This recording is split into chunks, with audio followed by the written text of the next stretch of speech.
Okay, gonna go over probably one of my favorite chokes, when someone turtles, the clock choke, just a classic choke. Now I'm gonna go over 3 variations.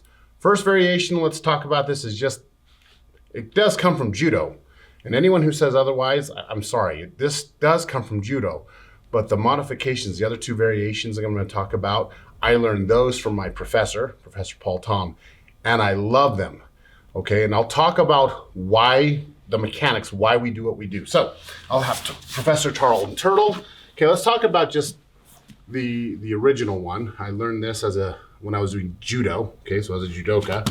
So first off, we do want to get our hand in and grab the opposite collar. So if I have Tarl sit up, the collar I want to get is when I reach under here is I want to get this collar, not same side here, okay? So he's going to defend.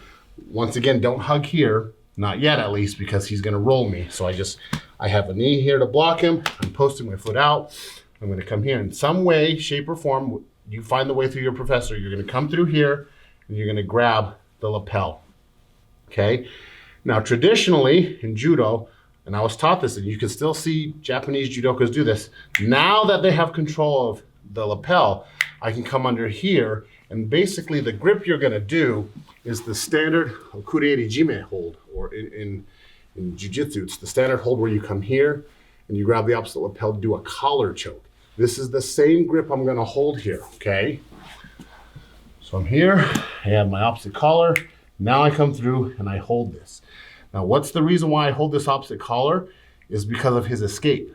One of the escapes that people will do when they feel you grab this and they feel you're gonna do a clock choke is they just turn and look at you and fall in there. Yep, and look, he's out. But if I grab this opposite collar now and I lean, it's so much harder for him to turn. And then the way you apply the choke is I put weight and I hold this opposite collar and I walk around from my point of view, 11, 12, 1, that's why it's a clock choke. I just put pressure here. And that's just an old style way of doing the clock choke. Now, when I started learning jiu-jitsu, my professor showed me a different way and I loved it. Quick, easy, fast. Same thing, put your hand on the collar. But instead of reaching through and trying to find the opposite collar, I'm just gonna take my elbow and drop it on this side real quick, and then I'm gonna straighten my body out and I'm gonna pull his lapel like a lawnmower. Now, the biggest mistake people do is I'm gonna do it wrong. To show you wrong is they'll put their weight on their partner's shoulders to support themselves. I'm a heavy dude and I may feel bad and I might just do this. I feel bad for Tarl. See how there's no choke? He's supporting my weight, but on his shoulders, okay? You wanna drop your elbow here, all the way down. He's gonna support your weight. But when I step through and I pull this lapel, it's gonna be a tight choke. So it looks like this. I get my lapel and then right here, just drop here. And it's tight.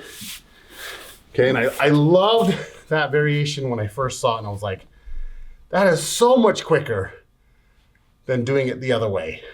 Okay, so the innovations through jiu-jitsu, Brazilian jiu-jitsu, amazing. Now, one last variation, and I learned this from my professor as well, are these arms. So it's mean, but you know, I don't mind it, especially when you have a really skilled opponent who knows how to escape.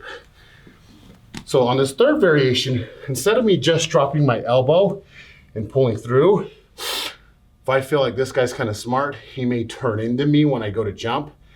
I'm actually gonna reach under and grab his arm. This prevents him from turning into me again. Because a smart guy, even me, when I know people are gonna clock choke, as soon as they jump, I'll turn. And it'll prevent them from getting it. Yes, I get bottom. Yes, I'm gonna have to fight my way out, but it's better than being choked and the match is finished. So this time I'm gonna come here and I just slowly come here and I grab. Now that I have that, I do the same motion, just slowly. Here. But I hold that. And so, love those variations. They all work. Try it out for yourself. But yeah, that's the reason I did grew up doing judo, that first variation, look it up. You can see so many judokas doing this. And it's not wrong, but those fast ways of doing, just grab and jump and go, promise you, they work. So have fun, give it a shot.